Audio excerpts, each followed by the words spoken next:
Good evening, and welcome to part 3 of Charlie Krueger's obituary and my reminiscences about him being my asshole brother.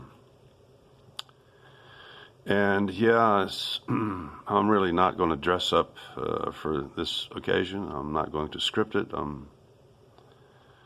That's why I need to start right off in this section, and there's probably going to be 10 or 20 on it because I need to exorcise the demon that is Charlie Krueger, who's haunted my entire life with his bad behavior and having to deal with all his ex-friends or people, endlessly asking me, where's he at? What's he? Give me his address. Blah blah blah.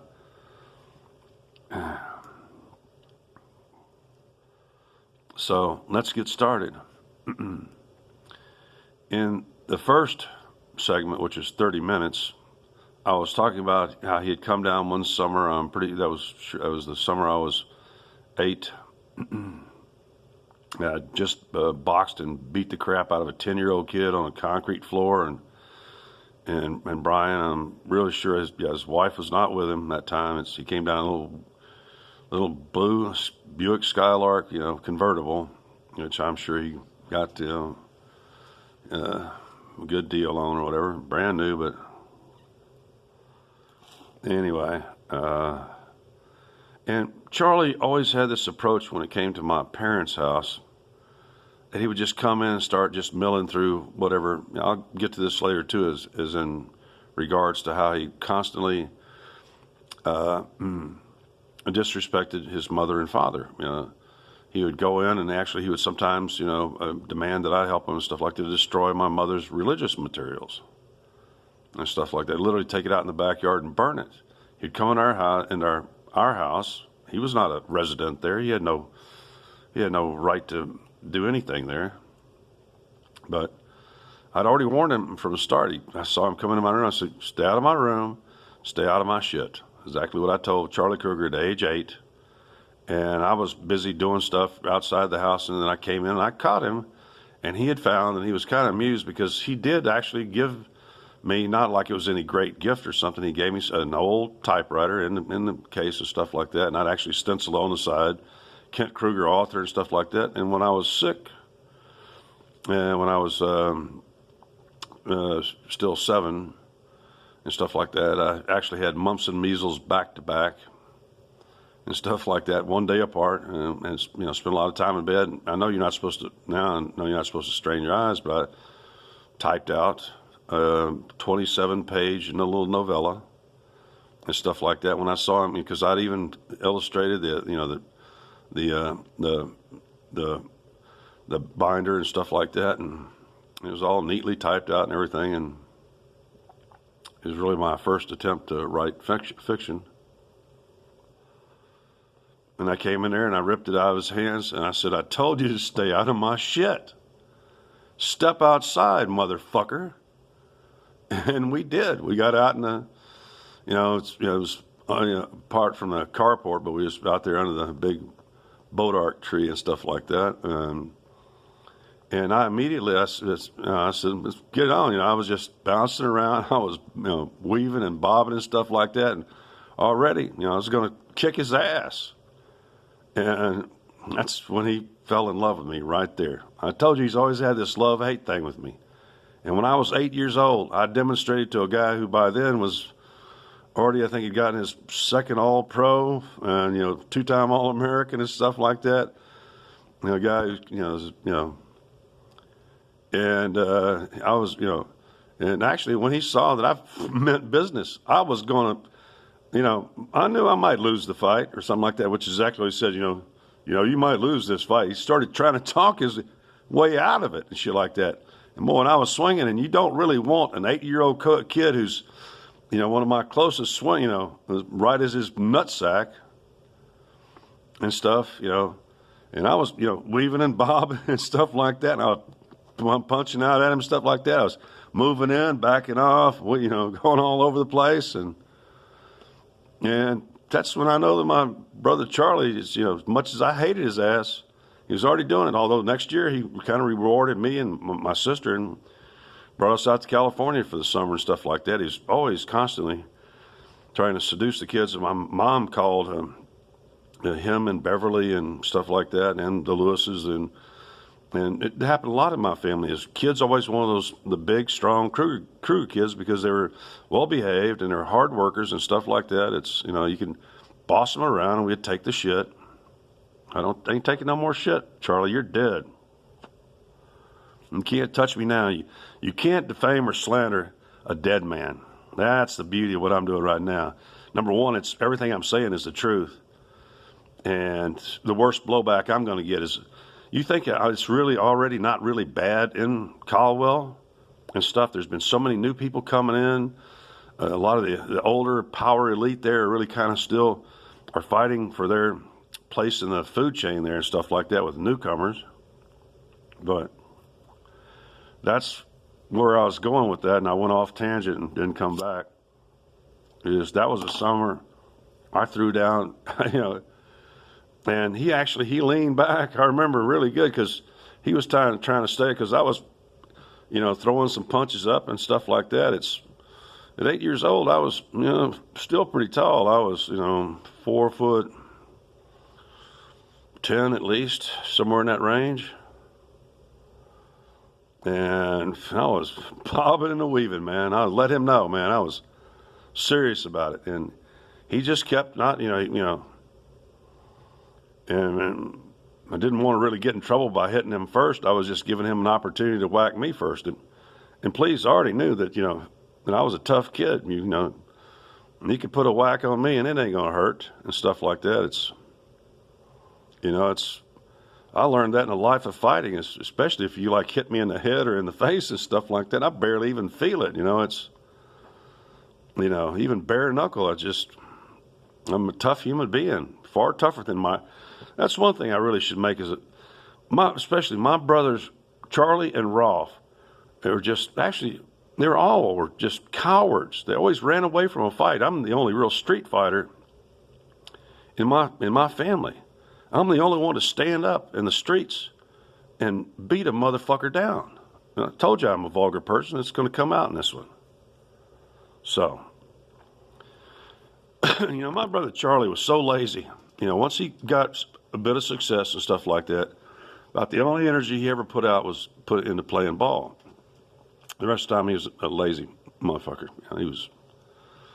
I remember when, he invited me and my sister out to Belmont for the summer, and actually they intended for the school year, but they asked my sister at the end of the summer, would you like to stay and go to school here? And she just said no. She went back to Texas. Rhonda's been dead for a long time. I may do an obituary on her and stuff like that, but she wasn't about to put up with Charlie. And Beverly really didn't like any kind of female competition. She didn't like my sister. I told you how she would dress my sister like an old maid and stuff like that. It was just, and my sister was, entering puberty and becoming a woman. So, matter of fact, I remember the time, Charlie was, kind of moving in and around and stuff, doing his restless thing, about to show he's about to take off and go out for a drunk and feasting and do some more philandering and whoring and stuff like that.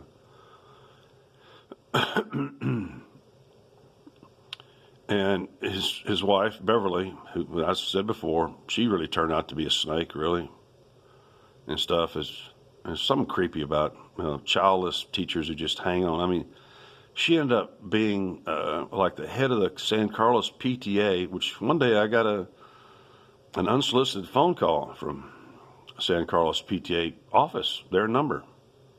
I was kind of curious about that. And she was president of the San Carlos PTA while she had bought a house in Beach City, Texas and stuff like that. And into her 80s. She was actually a couple years older than Charlie when they got married. They lived in married housing. Just how good my memory is. I'll tell that story. I may tell it right now before I remember going to when Charlie and them, I think they won the Cotton Bowl. They were, big time.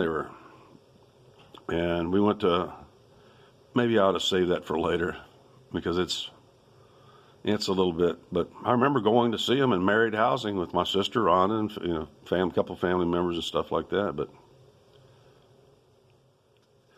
this is the kind of erratic behavior. I already told you about how he was lazy about, he wouldn't even take the dogs for a walk. He'd let them shit and piss in the garage in a very fine 3-level house in Notre Dame Heights, Belmont, California. And he hated to see me have any time off at all and stuff like that. I want to remind you that when this event that I'm about to describe happened, see, we had spent the summer, and actually that was kind of their seduction phase to try to at least get me to stay there, because Charlie always had this need to be around family. And still, as he got older and stuff, like, even though he had pissed off all his brothers and sisters and stuff like that, he still tried to, hook up with them and be his usual asshole self. But on the first day of contact training, football training, I had to thunderous applause from the coaches that were laughing and dancing around. They put me in as nose guard. Bear in mind, I'm 14 years old. I'm a little over 6'4", 265 pounds. And literally on the first snap of the ball as nose guard, I tackled both the center. It was Roger McMahon's older brother and stuff like that. McMahon and I tackled the center and the quarterback in one fell swoop. But in that movement, I fractured my spine. And that's what makes this critical about what I'm about to describe about the assholeryness of Charlie KRUEGER, is that he had, he always expected, total consideration for, and all the drugs on earth for his, his problems or whatever like that, but not for me.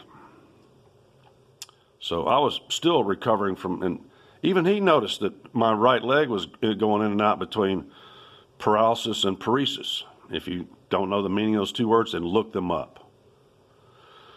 And just one day he was like sitting around reading the wall, reading the stock market quotes and stuff like that down in the den on the bottom level and stuff like that, and he decided he was going to he had in mind that he already had in mind, I guess.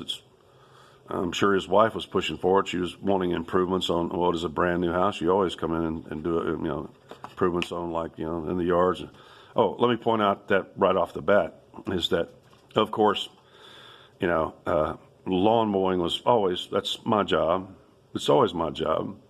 But in his case, he bought a push lawnmower. He first started off when that turf was barely brand new and stuff like that. It was real easy to cut.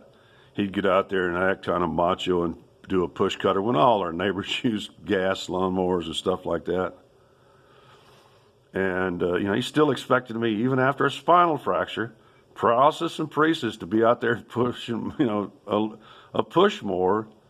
Now, especially after it got a little dense, he wouldn't even touch it. He wouldn't do any chores at all. He expected me to do all his work and stuff. And he got out there and he said, he just kind of generally goes, like, I want you to just trim it down here and cut it in and stuff. I want to put in a retaining wall here and stuff like this. And so, get after it. And bear in mind, I'm probably going to let this go maybe up to 20 minutes. Please bear in mind that this is before the weather changed in California. Only usually rained for 1 or 2 months out of the year, usually January and February. And a lot of soils, especially in the hills around, it's very clayish and hard packed and stuff. It's as hard as a lot of rock, like limestone. So using a pick and shovel, or in his case, trying to just give me a shovel, there was no pick involved. I remember very well trying to use a shovel to trim and shave, and it's after a couple of hours, you fatigue bad. I don't give a crap who you are. You're not going to move a lot of. It's dirt. It hasn't become sedimentary rock yet. Stuff. It has not under that much but there was a real steep wall there and stuff like that. And this is how Charlie he did crap like this all the time. And it would just piss me and everybody else off. And, you know, I think it was actually on like day 2 after he had just completely wore me down. And bear in mind, I'm still recovering from a spinal fracture. Don't forget that. I'm having to fight muscle spasms, muscular weakness, and all this stuff. He doesn't give a shit and stuff. He'd already had his little tiny knee injury. Oh, please. That's where I really got you, Charlie, is you went into a court of law and tried to pretend that you didn't know that your ACL was, and actually even claimed they removed it. They probably didn't remove it. See, when I played 6 games, I'll get back to the digging. Trust me, I'm focused tonight. I just got up from a little nap. And I barely dragged a comb anyway. And see, after you tear a ligament and you keep playing and stuff, you're grinding it down and it atrophies. Ligaments atrophy once they're torn. They pull back. It's their nature to be, you know, and he was awarded in total, almost $3 million over that, settled out for $1 million, plus what they don't tell you in the newspapers was $1 million plus his attorney fees, et cetera, like that. So it was actually closer to like $1.5 million out of 3. He didn't want to wait around for it to go into appeal. But Charlie was laying up in there and, reading the paper and stuff like that. And actually, I think I'm going to get into that and snorting on his NTZ bottle. NTZ, they used to, for those of you who don't remember it, they used to sell a nasal spray that was epinephrine.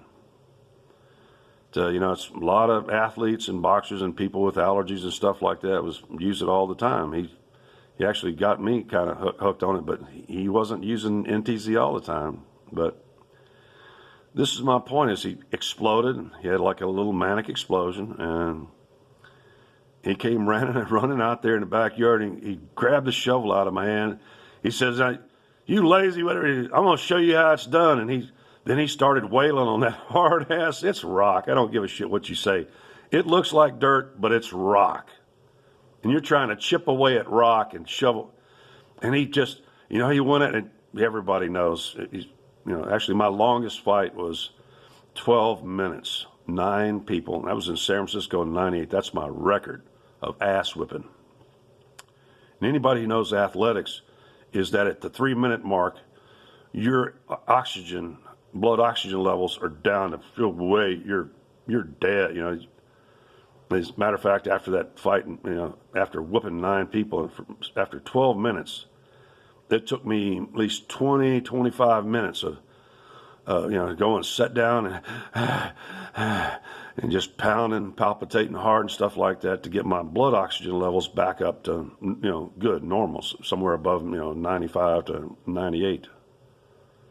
And Charlie came out there, and I don't even think it was 2 minutes. He went to wailing on that and stuff like that, managed to come up with a couple of shovelfuls and throw it over to the side or something like that. And he goes, then he handed me back the shovel. He goes, "That's how you did it." I just looked at him like, "You're fucking insane." There's actually a famous family, I believe they had a movie star in the family, so right up behind us, former mayor of Belmont. There were people that probably saw that and stuff like that. There's nobody on earth, it's not possible. There's nobody on this earth that has the stamina to keep up the speed of the pace that Charlie was just insane most of the time with all them drugs and shit like that. He was nuts.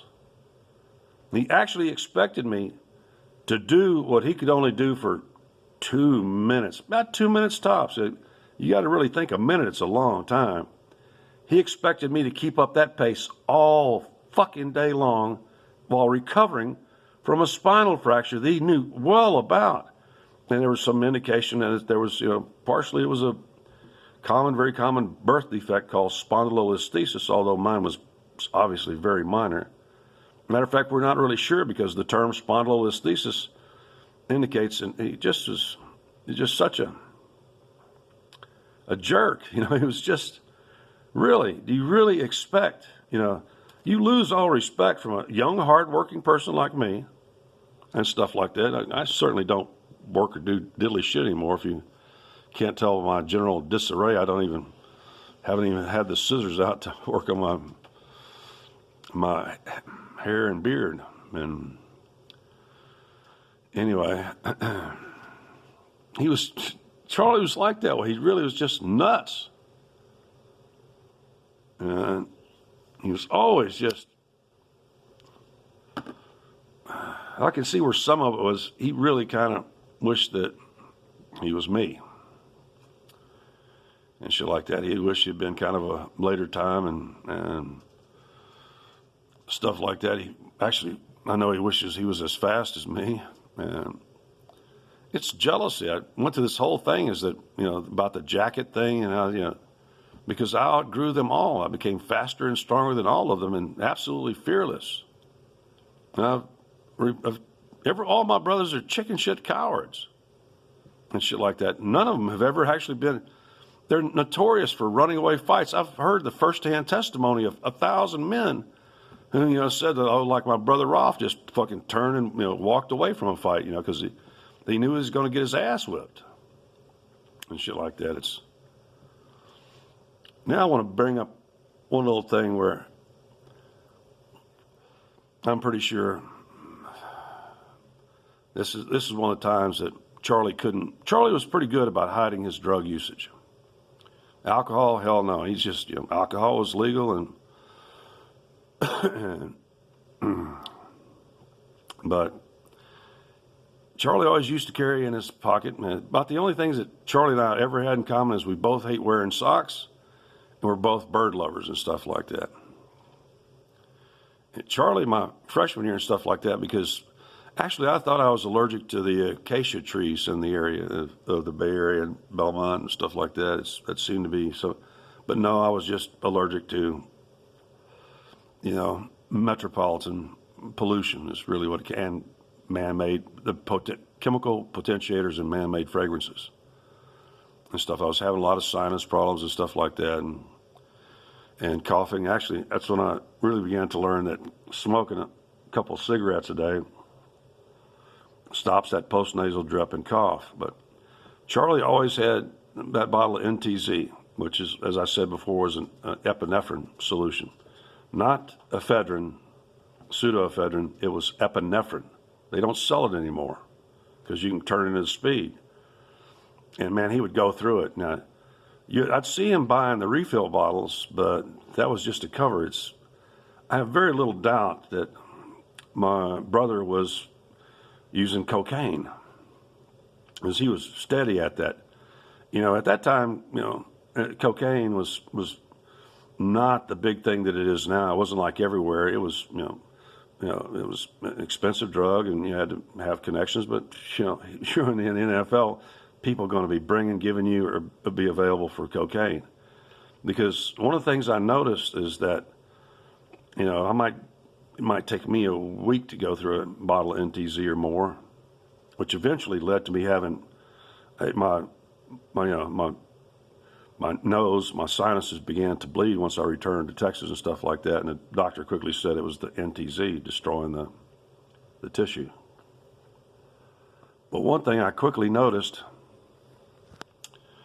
was that Charlie always seemed to have more NTZ than he would usually, at least buy or put on a show, but that was how he could actually load up a combination of water and cocaine into a little brown bottle and import.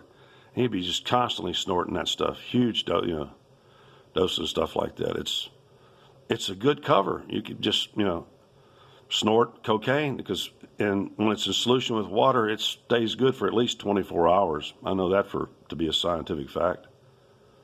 And I really think my brother Charlie was on cocaine by the late 60s. He was, probably mid to late 60s. He found it kept his sinuses open and kept him tweaking good and stuff. And of course, he had unlimited access to amphetamines and painkiller opioids and all that stuff. It's, I've seen plenty of times where he drank enough alcohol to knock out, a whale and stuff like that. And he actually would sit there, and one night he'd sit there and typed up about a 10-page letter to somebody that never got mailed or whatever. It's just, He was just drank bottle after bottle.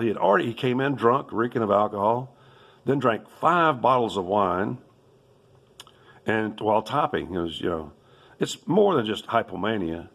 It's, it's drugs.